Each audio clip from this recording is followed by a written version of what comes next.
This is the Inspiring Her podcast. I'm Elise, learning and growing right alongside you as we dive into all things health, wellness, and living our best glowing lives. Hello everyone, welcome back to the potty. I'm doing another solo episode today. It is the last episode of the year today. It is December. I've decided that I'm going to have a little bit of a break. It's kind of a forced break, to be honest. If you're a mum, you get it. And I know all of my listeners here pretty much are mums. We're all in this like crazy season of motherhood now where we're juggling school and little ones and older ones. And if you know, you know, like the juggle, and it is a struggle as well sometimes, is real. I have an 11-year-old, a 6-year-old, a 4-year-old. My 11-year-old is in year 6. She is starting high school next year.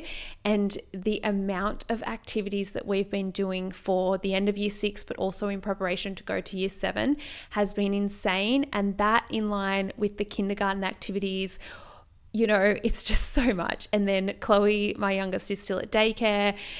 It's just a lot. So I have decided that this will be the last podcast episode of the year, and I will be returning next year in 2025 with some really big things. But I wanted to leave with a bang and just give you a little bit of insight into what's coming next year, what you can expect, and also just give you a bit of a motivation going into this crazy Christmas, New Year's season.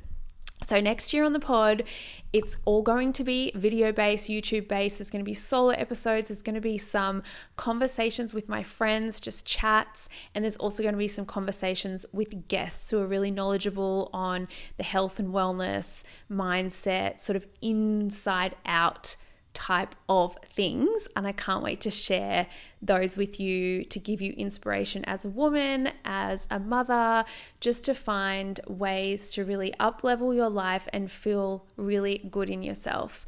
I can't wait. The conversations with friends are just really lighthearted and things that I chat to my friends about in normal everyday life that I feel are really inspiring, just to create this community. Like, we're all friends and we're all here and we're all in this phase together. And sometimes I feel like we can really get caught up in motherhood or work or our social lives and forget about the things that we really need to focus on to move forward and give ourselves self-love and to develop relationships and feel really happy without doing the things that are kind of masking all of that, if that makes any sense whatsoever.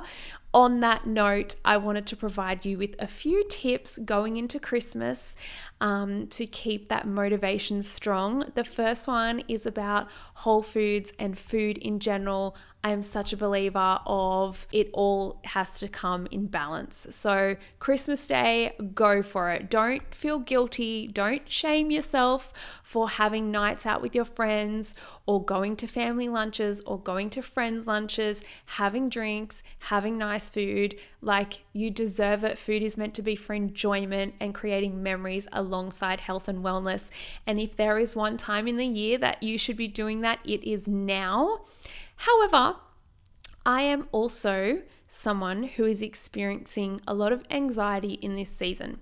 Christmas for me is, especially this year, because I have had some things happen with family, like not so nice things where I've had to create boundaries and really go inward and think about what is important to myself and who am I and where do I sit and where do I see myself growing, and what relationships am I holding on to, which ones can I let go of, ones that are benefiting me and ones that aren't. Also, every Christmas I remember that my dad isn't here.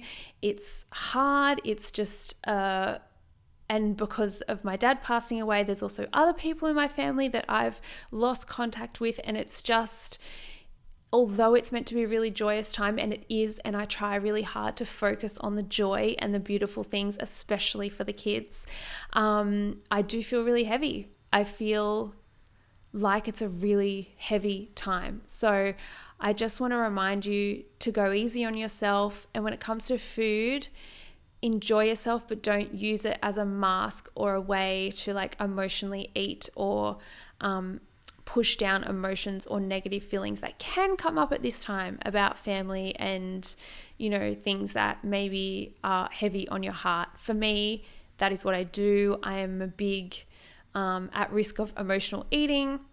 And so for me, it's not about indulging or enjoying. It's more about like, I'm going to keep eating to kind of mask the emotions that are underneath. So that's a big one for me going into this season. The things I'm doing instead are journaling, doing saunas where I can, going on walks, talking to my friends, talking to my hubby, being really gentle with myself, putting routines in place. I also get social anxiety. Obviously, Christmas Day is different because it's a full day thing. But in terms of lots of other events, like saying to hubby, look, 2 hours is kind of my maximum. So can we aim to sort of leave around the 2-hour mark? Always honoring that in myself and knowing that if I push past that, it may not necessarily feel like it in the moment, but like it'll just drain me for the next few days and weeks. So I just want you to be conscious of those things. Also conscious of you time going into school holidays. Man, it is hectic. I don't actually know what we're going to do because we've chosen not to go away this school holidays this summer. We've chosen to stay around our pool and just enjoy the beach and do some things with the kids. But my hubby will have just between Christmas and New Year's, probably till the beginning of January off. And then it's all on me to be with the kids and spend time with them. We don't have heaps of family around. My mum has moved close, but it's not like we're hanging out with family all the time. So we're just trying to think through in our heads, what is the schedule that we can do to kind of break it up? Because the kids deserve to have a beautiful summer, enjoy. I just want them to be outdoors, be at the beach, like just enjoying each other's company. But the reality is we all get sick of each other at some point. So we need to be realistic. And I think when you have 3 kids, and neither of our parents had 3 kids, we were both families of 2 children. I always feel, even though my mum says not to feel guilty, I always feel guilty asking for help with the 3 kids. Also because there's such a divide in the ages, like Zara's 11 and then it's 6 and 4. And so I think Zara's definitely getting to that age. And let me know if you're the same. I am really interested because this is like the first time I'm navigating this. She loves spending time with her grandparents, don't get me wrong, but it's not the same as when you sort of drop them there and they spend a few days there. She sort of gets bored. She wants to be more so around her friends and in her own space. So a few hours here and there is great. But even Simon and I were talking about, wouldn't it be nice to have the kids sleep over at the grandparents for like 2 or 3 nights and we can just get stuff done in the garden, just have a few days together without having to go away, just at home. But I just don't know how that's going to work. So I'm as much in the deep end as you are here. I wish I could give you some tips as to how to get through the school holidays, but I would say just keep coming back to mindfulness, try and fit in some time for you. A friend and I have chatted about how we're going to change our gym schedule from the 9:30 classes to the 8 a.m. classes because we don't have to do school drop off, which is a real positive thing. Things like that. Think about where can you change it. Maybe then go to the beach after that, do morning activities, and then come home in the afternoon for a rest. If you have any tips on navigating the school holidays, I'd love to know. Or also let me know if you're going away. I'd love to live vicariously through you all. But just take it easy on yourself. Be kind. Come back to your toolkit that I have another episode on, self-love toolkit. If you're feeling overwhelmed, if it all feels too much, where do you need to come back to? Is it have a bath? Is it read a book? Is it journal? Is it go for a 10-minute walk? Ground yourself in nature? What is it? Is it talk to a friend? Talk to your hubby? Just remember what you need to come back to.